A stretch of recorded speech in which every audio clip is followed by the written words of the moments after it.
Interview कैसे कर पाएंगे हम लोग?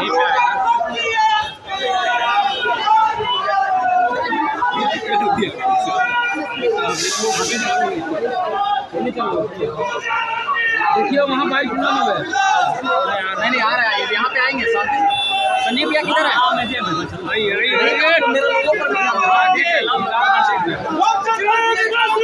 सर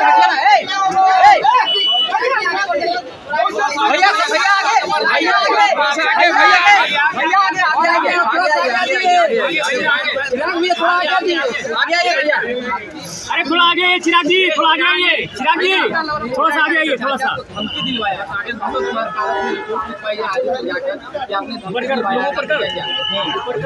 हम 3 को पकड़े हुए। ये में किसका है मोबाइल? अगर किसी को भी ऐसी धमकी मिली हम लोग एक ऐसे प्रदेश से जहाँ पर आए दिन हमारे प्रदेश में आम बिहारियों की हत्याएं, यहाँ पर हर एक बिहारी की जान भी उतनी ही जरूरी है जितनी संभवतः केंद्रीय मंत्री की। ऐसे में अगर उनको कहीं से भी इस तरीके की धमकी मिली, मैं राज्य सरकार एवं केंद्र सरकार मैं दोनों से आग्रह करूँगा कि उसकी जांच हो, गंभीर जांच हो, और जो भी कोई दोषी हो, जिसने भी उनको इस तरीके की धमकी दी और उसमें मेरे भी नाम का जिक्र आया, जिसने भी धमकी दी है जांच होनी चाहिए, जो भी दोषी उस पर कार्रवाई होनी चाहिए। जैसा मैंने कहा कि हर किसी की जान कीमती है, ऐसे में केंद्रीय मंत्री को इस तरीके से धमकी दी और मैं केंद्र सरकार से भी आग्रह करूँगा कि उनकी सुरक्षा के जितने संभव प्रयास हो उसे जरूर किया जाए। लेकिन ये चीजें कहाँ से कहना उचित था कि भाई इंडिया को इकबाल पारस ने भी कहा और उनकी पार्टी के ओर से भी कहा कि चिराग पासवान कहाँ से सकता है? ये सब अब इसमें राजनीति मत कीजिए। जो लोग राजनीतिक बयानबाजी हर चीज़ में देखते हैं वो ऐसी बातें कहते हैं, पर जैसा मैंने कहा कि एक गंभीर विषय अगर किसी को धमकी मिली है तो उसकी जांच जरूर होगी। बिहार में आपराधिक घटना लगातार बढ़ रही है।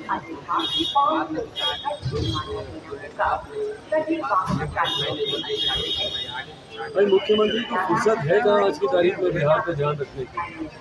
वो तो तैयारी में लगे हैं, मुंबई की बैठक को देख रहे हैं कि वहाँ पे उनको संयोजक बनाया जा रहा है, नहीं बनाया जा रहा है, किसके नीचे रखा जा रहा है, किससे ऊपर रखा जा रहा है। तो तमाम तरीके के वो गणितों में वो लगे हुए हैं कि किसी भी तरीके से उनका राजनीतिक अस्तित्व बचा रहे। आज की तारीख में बैटल ऑफ सर्वाइवल मुख्यमंत्री नीतीश कुमार जी लड़ रहे हैं। अपने अस्तित्व को बचाए रखने की लड़ाई मुख्यमंत्री नीतीश कुमार जी लड़ रहे हैं। भाजपा से एनडीए गठबंधन से अलग हो चुके हैं। भाई कितनी बार कोई पलटी मारेगा? ऐसा नहीं है प्रयास नहीं कर रहे, पर भाई एक बार जो इंसान धोखा खाता है वो दूसरी बार सोचता है कि नहीं सोचता। बीजेपी को तो आप दो बार धोखा दे चुके हैं, तो अभी जब आप दोबारा प्रयास कर रहे हैं तो जरूर इस बार भारतीय जनता पार्टी पूरा एनडीए गठबंधन उनको लेकर चौकन्ना है। वहीं दो बार वो महागठबंधन को भी धोखा दे चुके हैं, तो ऐसे में महागठबंधन के लोग भी उनको शक की निगाहों से देखते हैं। तो इन तमाम प्रकरणों में बिहार और बिहारी का है भैया। आए दिन हत्याएं बिहार में हो रही है। जिस दिन उन्होंने ये बयान दिया कि भाई आंकड़े दिखाइए, उसके ठीक अगले दिन सुबह हम लोग की आँख खुलने से पहले बिहार में 2 हत्याएं हो गई, उसके बाद हो गई। लगातार ये हत्याओं का श्रृंखला बना हुआ है और हमारे प्रदेश के मुख्यमंत्री जो कि प्रदेश के गृह मंत्री भी हैं, वो खामोशी से सिर्फ टकटकी लगाए सिर्फ देख रहे हैं बिहार में हत्याएं होती। नीलेश का आज बयान आया है, मुख्यमंत्री ने कहा है कि भाजपा उन्हें सुनाने की कोशिश कर रही है। देखिए पहली बात तो कोई बेचारा नहीं है यहाँ पे। मुख्यमंत्री जी किसी को दया का पात्र समझ रहे, पूर्व मुख्यमंत्री रहे हमारे प्रदेश के, कोई वो दया के पात्र कम से कम नहीं है। उन्होंने अपनी लड़ाई सही गलत डिबेटेबल हो सकती है, पर वो अपनी लड़ाई लड़े हैं और वो लड़ना जानते हैं। ऐसे में कोई बेचारा किसी को दया का पात्र मुख्यमंत्री बनाकर अपने आप को बड़ा दिखाए, पहली बात तो ये गलत है। दूसरी बात, ये न्यायिक प्रक्रिया का हिस्सा है। भाई किनको कौन बचाता है, किनको कौन फंसाता है, ये मुख्यमंत्री जी करते होंगे, ये उनकी कार्यशैली का हिस्सा रहा होगा। जहाँ तक न्यायिक प्रक्रिया का हिस्सा है, ना कोई किसी को बचाता है। भारत के कानून में कम से कम हम लोग का इतना विश्वास है कि भारतीय कानून और ख़ास तौर पर न्यायालय ना किसी को बचाती है ना किसी को फंसाती है। भाई उनको एक आधार पर उनको बेल मिली थी, स्वास्थ्य के आधार पर। उनका स्वास्थ्य उस वक्त उचित है। अब तो कई बार वो खुद ही इस बात को बोल चुके हैं कि मैं फिट हो गया हूँ, मैं फिट कर भी दूँ। तो जब वो खुद इस बात को कह चुके हैं तो यकीनन उसके ऊपर एक रिव्यू जरूर होगा और उसके बाद न्यायालय का जो भी फैसला होगा। चंद्रयान चिराग जी, हम लोग चांद पर पहुंच गए हैं। चिराग जी, हम लोग चांद पर पहुंच गए हैं, लेकिन कई नेताओं का ज्ञान कोई नासा को बधाई दे रहा है, तो कोई बोल रहा है कि वहाँ पर आज गए हुए हैं। किस तरह से हो रहा है सर? विपक्ष इसीलिए हम बार बार कहते हैं कि शिक्षा बोले भारत लाओ, छोड़ो बोले, जो नीति निर्धारक बोले होते भारत हैं लाओ, या जो नेता जो प्रदेश का या देश का भविष्य निर्धारित करते हैं, जरूरी है उन लोगों का पढ़ा लिखा होगा। तभी मैं बार बार शिक्षा के महत्व का मैं पक्षधर रहा हूँ। मैं आम बिहारी शिक्षित हूँ, आम भारतीय शिक्षित हूँ, उसका मैं पक्षधर रहा हूँ। और खास तौर पर जो पॉलिसी इधर भी देखिएगा चिराग जी थोड़ा, जो लॉ मेकर्स हैं, भारतीय संसद में जो लोग रहते हैं, जो कानून बनाते हैं, उन लोगों का शिक्षित होना या कम से कम सामान्य ज्ञान जो होता है, जनरल नॉलेज जो होता है, वो होना जरूरी है। जिन बयानों का आप जिक्र कर रहे हैं वो बयान मैंने भी देखे। कईयों ने तो राकेश रोशन जी तक को बधाई उन लोगों ने दे दी, कईयों ने नासा आपने जिक्र किया, इसरो छोड़कर सीधा नासा तक चले गए, और कईयों ने तो भैया उस चंद्रयान पर जो लोग बैठकर गए थे बात को कह चुके हैं। तो यकीनन उसके ऊपर एक रिव्यू जरूर होगा और उसके बाद न्यायालय का जो भी फैसला होगा। चंद्रयान चिराग जी, हम लोग चांद पर पहुंच गए हैं। चिराग जी, हम लोग चांद पर पहुंच गए हैं, लेकिन कई नेताओं का ज्ञान कोई नासा को बधाई दे रहा है, तो कोई बोल रहा है कि वहाँ पर आज गए हुए हैं। किस तरह से हो रहा है सर? विपक्ष इसीलिए हम बार बार कहते हैं कि शिक्षा बोले भारत लाओ, छोड़ो बोले, जो नीति निर्धारक बोले होते भारत हैं लाओ, या जो नेता जो प्रदेश का या देश का भविष्य निर्धारित करते हैं, जरूरी है उन लोगों का पढ़ा लिखा होगा। तभी मैं बार बार शिक्षा के महत्व का मैं पक्षधर रहा हूँ। मैं आम बिहारी शिक्षित हूँ, आम भारतीय शिक्षित हूँ, उसका मैं पक्षधर रहा हूँ। और खास तौर पर जो पॉलिसी इधर भी देखिएगा चिराग जी थोड़ा, जो लॉ मेकर्स हैं, भारतीय संसद में जो लोग रहते हैं, जो कानून बनाते हैं, उन लोगों का शिक्षित होना या कम से कम सामान्य ज्ञान जो होता है, जनरल नॉलेज जो होता है, वो होना जरूरी है। जिन बयानों का आप जिक्र कर रहे हैं वो बयान मैंने भी देखे। कईयों ने तो राकेश रोशन जी तक को बधाई उन लोगों ने दे दी, कईयों ने नासा आपने जिक्र किया, इसरो छोड़कर सीधा नासा तक चले गए, और कईयों ने तो भैया उस चंद्रयान पर जो लोग बैठकर गए थे उनके भी वापस आने पर बधाई दे दी।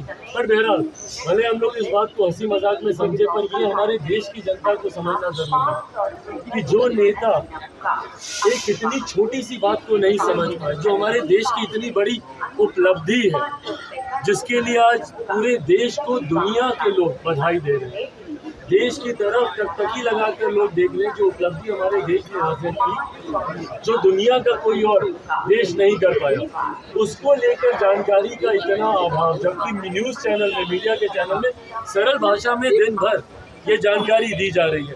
तो ऐसे में देश की जनता को सोचने की जरूरत है कि क्या ऐसे लोगों का प्रतिनिधित्व का उनको मौका देना उचित है।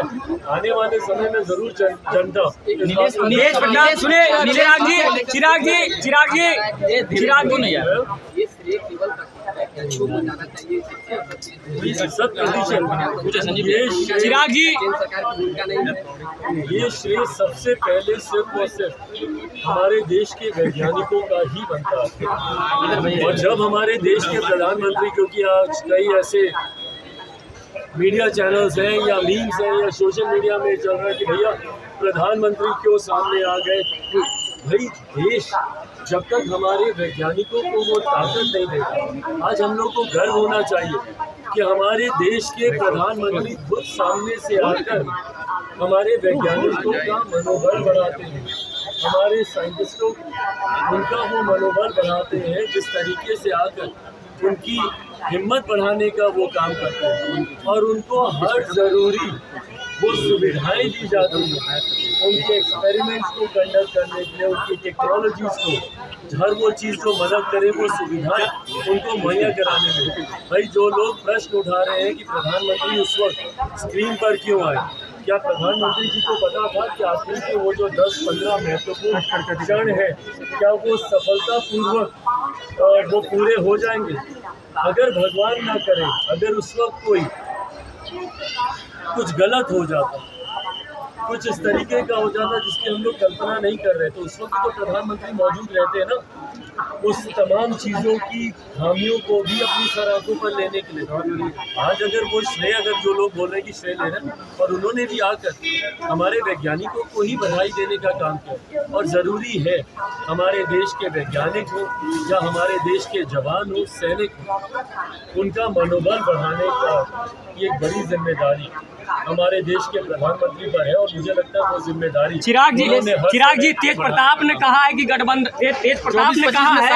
गठबंधन कितना भी कर ले 24-25 में उनकी भविष्यवाणी है कि आप लोग देश से साफ हो जाएंगे। देखिए, भविष्यवक्ता मैं हूँ नहीं, हाँ, मैं ऐसी कोई भविष्यवाणी करता नहीं हूँ, और हाँ, मौसम वैज्ञानिक का सुपुत्र जरूर हूँ, थोड़ा अंश उनका है मेरे अंदर।